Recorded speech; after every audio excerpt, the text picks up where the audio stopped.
Ryan Reynolds here for, I guess, my 100th Mint commercial. No, don't. No. I mean, honestly, when I started this, I thought I only have to do like 4 of these. I mean, it's unlimited premium wireless for $15 a month. How are there still people paying 2 or 3 times that much? I'm sorry, I shouldn't be victim blaming here. Give it a try at mintmobile.com/save. Whenever you're ready. $45 upfront payment equivalent to $15 per month. New customers on first 3-month plan only. Taxes and fees extra. Speed slower above 40 gigabytes. See details. Rated T to M. Hey, want to hear a PC Game Pass ad? I'll take your silence as a yes. Want new games on day one like Call of Duty Black Ops 6 or Stalker 2? I thought so. How about unlocking all the League of Legends champions when you link your Riot Games account? All for one low monthly price? Well, guess what? We got you. Learn more at xbox.com/PC Game Pass or click the banner. Stalker 2 available November 20th, 2024. Game catalog varies by region and over time. And that's the end of the script.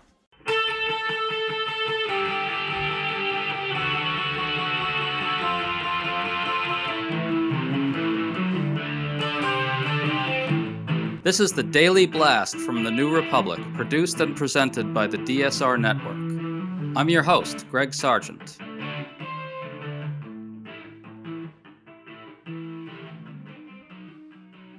This week, Donald Trump erupted in fury at the New York Times. It's not entirely clear what triggered him, but it might have been a story about a Trump aide named Natalie Harp, a young former right-wing cable news host who now operates as a gatekeeper to Trump with a level of loyalty that's frankly kind of creepy. What caught our eye here, though, is that in his rant, Trump demanded that the Times show obedience to him because he won the election. We think this sheds light on what he'll demand from the news media during his presidency and how he'll attempt to cow and bully the media into submission. Today we're chatting about all this with Margaret Sullivan, the former public editor at the New York Times and author of the great Substack American Crisis. Really glad to have you on, Margaret. Thanks a lot, Greg. Good to see you and hear you. Well, according to the Times, this Trump aide, Natalie Harp, writes Trump devoted letters. She follows him around with a printer and prints out hard copies of messages for him to read. Trump's own aides worry about her playing this role in the White House because she'll be in a position to channel really crackpot and conspiratorial ideas to him. Margaret, the timing sure looks like this is what angered Trump. What do you make of all this? Well, first of all, even though it's a horrifying story and the future, it looks equally scary, I was entertained in the story by the fact that she was described as a human printer because she is said to follow around his golf cart with a portable printer so that when he gets, adulation in the form of text messages or whatever they may be, social media posts, that she can print them out and hand them to him because he likes to see them in hard copy. But that is a little bit beside the point because you are right. And this is something I'm very concerned about too, that, everything we saw during the first Trump administration in which he was very, difficult for the press to deal with, I think can become much worse.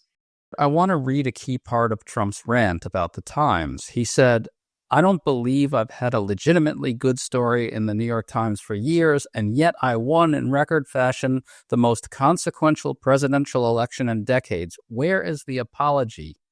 Now, it wasn't in record fashion, but either way, Margaret, this neatly captures how Trump understands the media. He actually thinks it should grovel and show submission to him now that he won. I don't think he accepts on the most basic level that the press's role is to challenge power. At least he doesn't accept it when he's in power. What do you think we can take from that?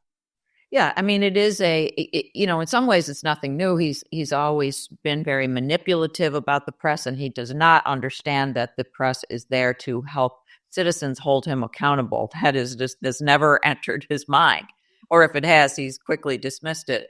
But yes, he does seem to think that because he won the election, and again, of course, it has to be put in these superlative and false terms, that therefore the Times should apologize to him for anything that isn't what he terms a good story.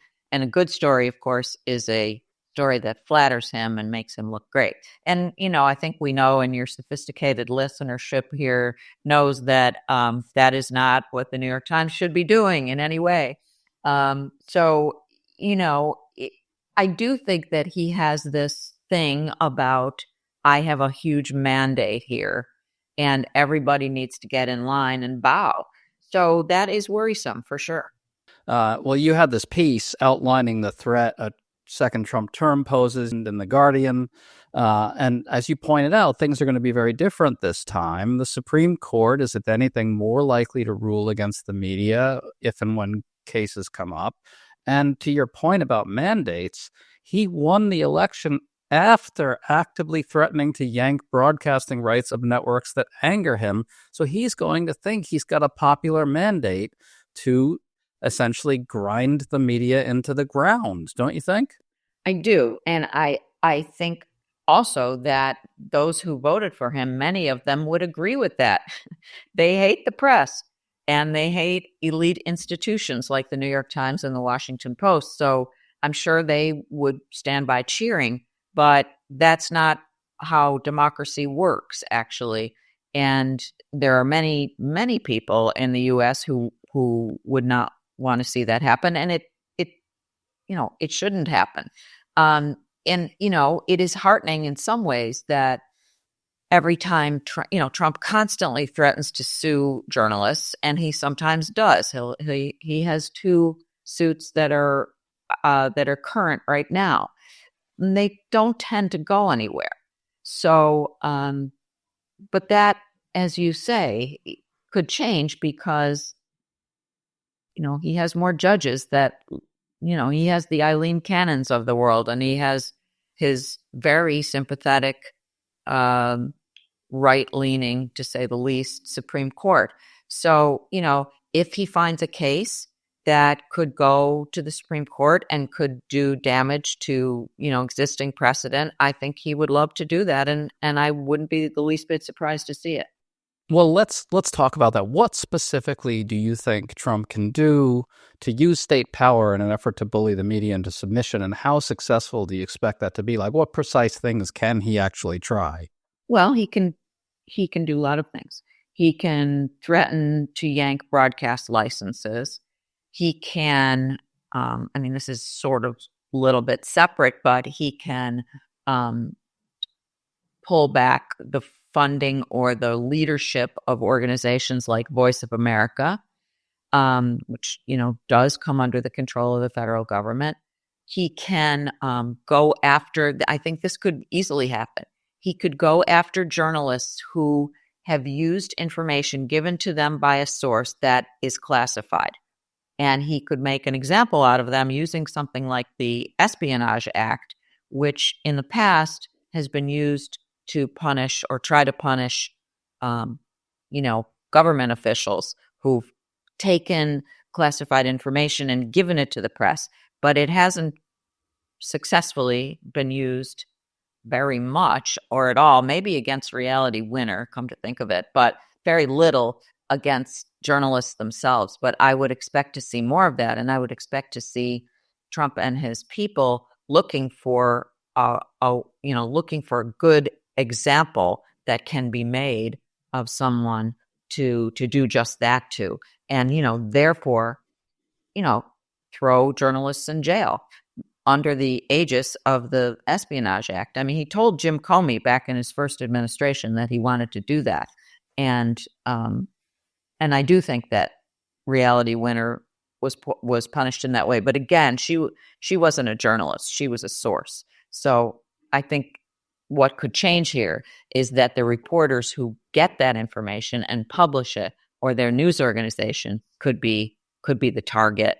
And so, I think that very few things would make him happier. Right. I think we should probably note that administrations in both parties have kind of gone after that type of, reporting on classified information in ways that are questionable or dubious. But it sounds like you're really talking about another thing entirely, right? A much more concerted and systematic effort to abuse that in some way towards some kind of end that goes well beyond what other administrations have tried to accomplish. Not defending what they've done. I'm not defending that, right? What he's going to do is worse. Can you talk about that? How you see him doing it?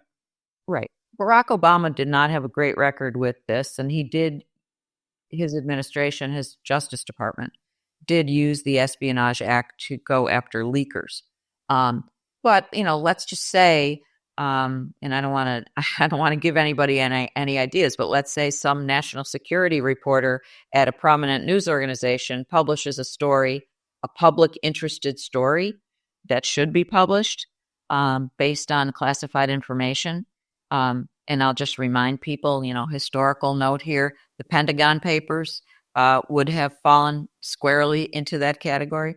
But in this case, which I'm positing, the reporters themselves would be, prosecuted. And, if you have unfriendly or you have, a judicial system that has turned rightward and a bunch of, and the country, I mean, this is the other part of it is Trump has managed to turn a lot of the country away from appreciation of the journalistic role. The whole sort of campaign about fake news and enemies of the people has really had a very bad effect on people's understanding of what the role of the press is. I will say what worries me too is that, the constant threats during the campaign, the suggestion that CBS should lose its license. I mean, that's a distortion, right? I mean, the way the threat would work is complicated, and whether it could work is also complicated. But the broader point is that by doing these types of threats during the election and campaigning on them and then winning, I think he's going to have raised expectations among MAGA voters, among Trump voters for retaliation. Right. And remember, this is going to really kind of kick in with the media going hard at Trump in his second term. Right. When it comes to things like our relations with Russia, Ukraine, there's going to be some real conflict there. There will be leaks of all kinds about, what's really driving Trump's what I expect to be pro-Putin policy. And his people are going to expect state action, state power used against the media when it does that. Right. And, one of the things I worry about is that we'll see some hard to identify self-censorship on the part of journalists and their news organizations because they are afraid of this kind of retribution. And I hope that's not the case. And I think that journalists are going to have to be courageous and are going to have great legal backing from their editors and from their publishers and from their legal departments. But it's pretty scary to have the full power of the Trump Justice Department glaring at you and with very few restrictions. So that's a real concern. And, I think when we see it's kind of in a different category, but when we saw the Morning Joe hosts trotting down to Mar-a-Lago to make nice with Trump, that's a version of this, what I'm worried about, because it's kind of a preemptive, yikes, we know you're mad at us, and so maybe if we can, make things right between us, you won't come after us. I mean, no one said that, but I think that's the underlying kind of feeling here.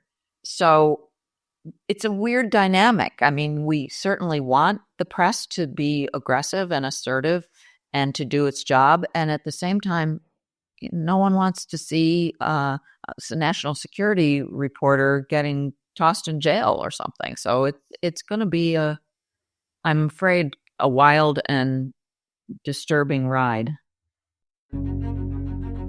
With the election of Donald Trump, staying informed is more important than ever, and we're thankful you've chosen to listen to the DSR Network. Through the turbulent times ahead, we will continue to provide the insightful expert analysis on the issues that matter most around the world. We ask that you consider becoming a member to support our effort to provide you the best content possible. DSR members gain access to an ad-free listening experience, exclusive members-only segments of our shows, our members-only Discord community, and more. Use code HOLIDAY25 to get 50% off of your membership subscription at thedsrnetwork.com/buy. That's code HOLIDAY25 at thedsrnetwork.com/buy. The DSR Network will evolve in exciting ways in the new year, and we hope you'll join us.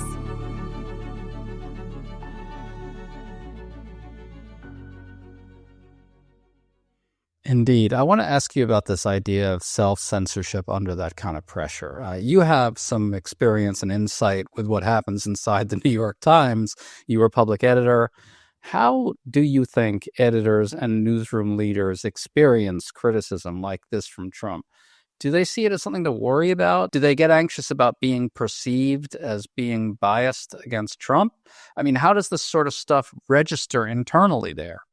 I think there's a real push and pull about it. Reporters want to do good stories. They're not going after Trump or, it's not really about their personal politics or whether the Times leans left or right. They want to do a good story. They want to do stories that get attention, that could win a prize, that tell us something that we didn't know. I mean, that's what motivates reporters and their immediate editors. As you go higher up the food chain, I think there is a concern that that big news organizations not be perceived as too liberal or liberal at all. They want to be seen as neutral. So the question is, and this came up a lot during the campaign and it just comes up all the time, can you really be neutral when you're dealing with Donald Trump? I mean, and, there's a strong sense that, we don't want to alienate this huge number, 75 million people in the country who voted for him because we want a big tent.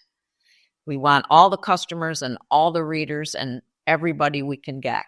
And we don't want those people to be alienated by us. And so I think that's the push and pull. And I don't know how it's going to play out. I mean, the Times made a very strong endorsement of Kamala Harris, to their credit.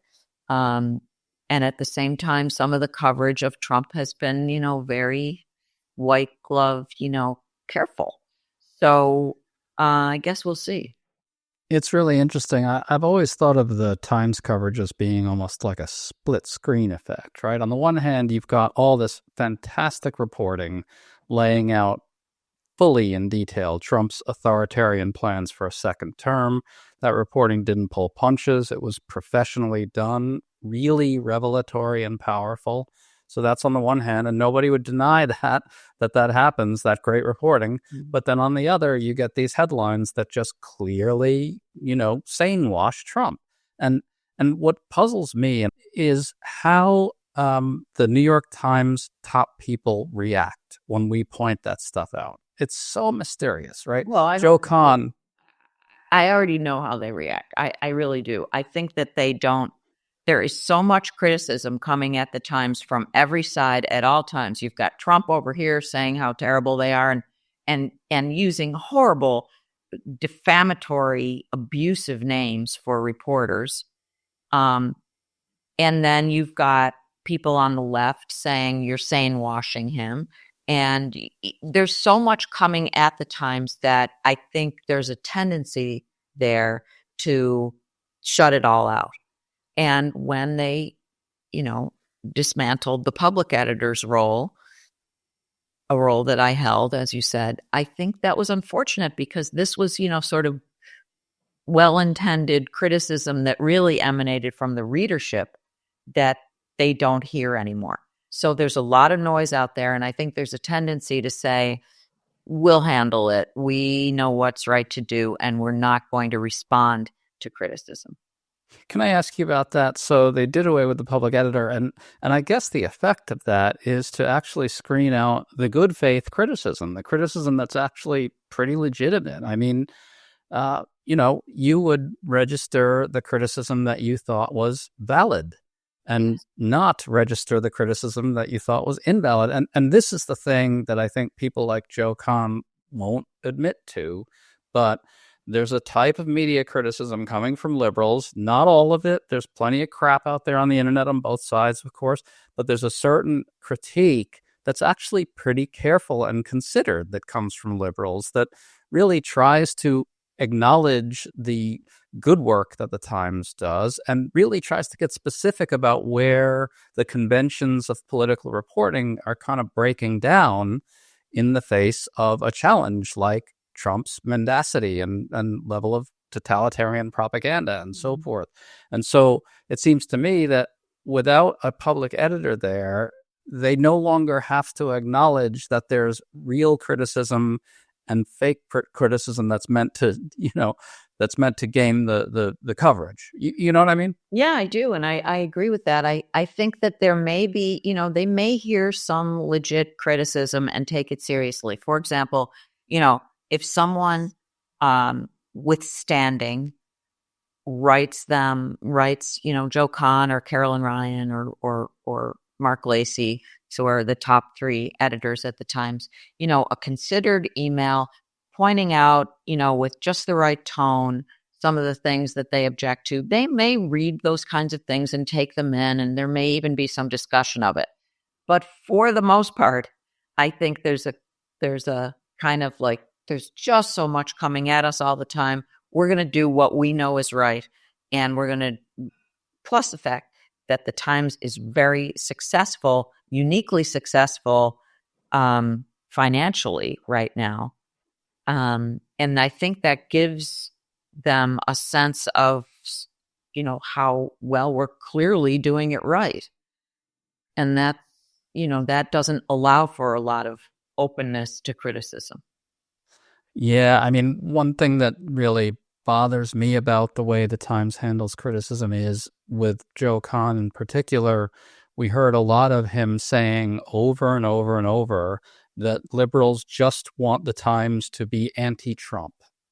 And that's it, right? As if that's the demand, when there's actually a very specific and concrete critique that's been laid out about the conventions of political reporting and why they're failing in some key ways. And to me, that sort of makes me wonder why they did away with the public editor, whether part of it was to just not have to deal with real critiques anymore. Yeah, I mean, I of course have thought a lot about why the Washington Post and the Times got rid of their ombudsmen or public editors. And I think a part of it is that the person that you hire to do that, if you're going to do it right, which they both did, you have to give them complete independence. And that gives that person a lot of power.